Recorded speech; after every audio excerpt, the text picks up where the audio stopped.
holding my daughter's hand on a perfect August night. The sun is setting. It's that golden hour when everything is yellow. We're climbing the ramps of Gillette Stadium. It is Clara's very first football game, Patriots game of her life, and I have been waiting for this moment for a very long time. I'm a Patriots season ticket holder. I've been a season ticket holder for more than 2 decades. I began my Patriot journey when Tom Brady began his journey with the Patriots. And so I've just been waiting for the moment when I can bring one of my children to this place that I love so much, this hallowed cathedral of football.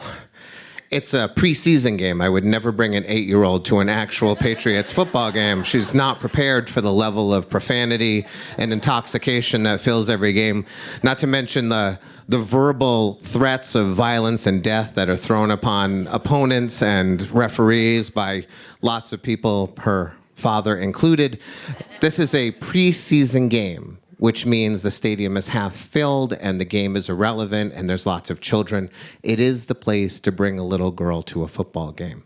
And Clara's Jewish and I am nothing except for this. And so I'm hoping that this, a little bit of football, my religion, can find its way into her tiny Jewish heart today, and perhaps something can be good. And it's 2018, and so Tom Brady is still playing for the Patriots. He has yet to don an orange uniform and go play in Florida, and so everything is right with the world at this moment.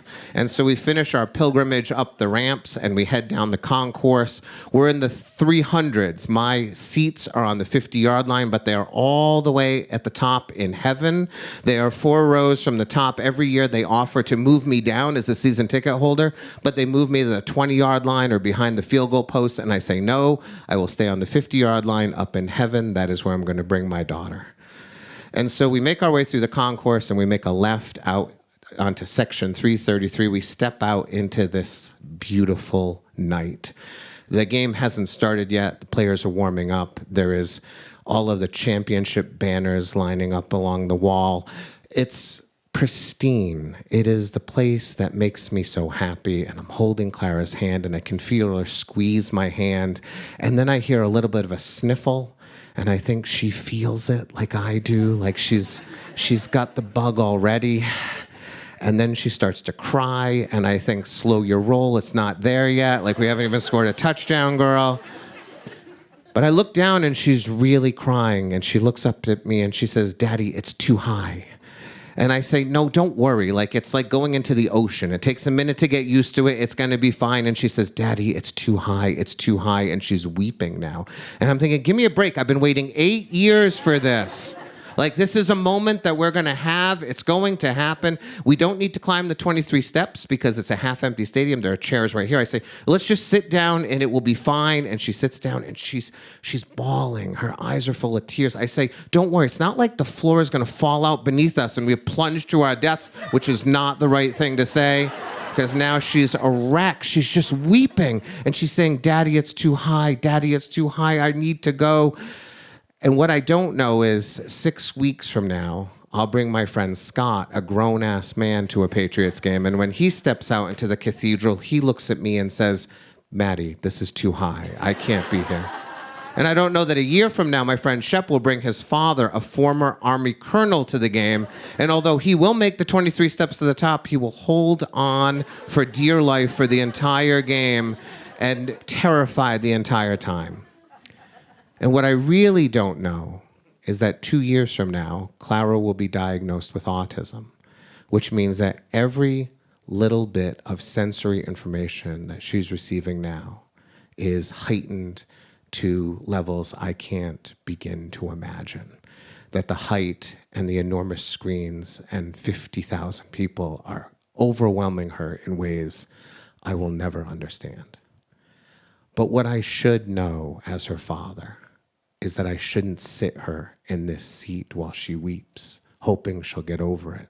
I should move on. But instead, I take out my phone and say, let's take a picture. Maybe if you smile, it will be better. And so I take my phone out and we take some selfies. And it's not until I look at the picture and I see a little 8-year-old girl weeping with a smile in hopes to make her father happy that I realize how stupid I am. And so I say, let's go, it's fine, it's fine. And so we leave, we go down the concourse, we go down the stairs. She says, thank you, Daddy. And I'm like, that is like a stab in the heart. Don't thank me. I have done nothing right. And as we keep going down the stairs, she keeps saying, thank you, Daddy, thank you, Daddy. And every time I die a little bit more.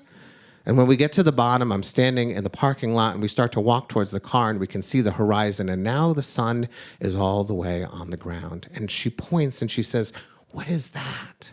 And I look. And on the horizon, I can see that moment when the sun touches the ground for the last time and the sky turns green and yellow and orange all at once. And I say to Clara, I say, that's the gloaming, Clara. It's the gloaming. It's the moment when the earth rotates away and says goodbye to the sun for the final moment. And we stand there and she says, Daddy, I'm so happy I'm here with you right now. And I know that I will carry the stone in my heart for the thing that I did to my daughter that night for the rest of my life. It is one of the worst things I have done to that little girl. But in that moment, staring at the gloaming with her, I am so grateful to Mother Nature for giving me this thing that will wipe away all the things that I did up there, that Mother Nature will make something better that this terrible father that night could not do. Thank you.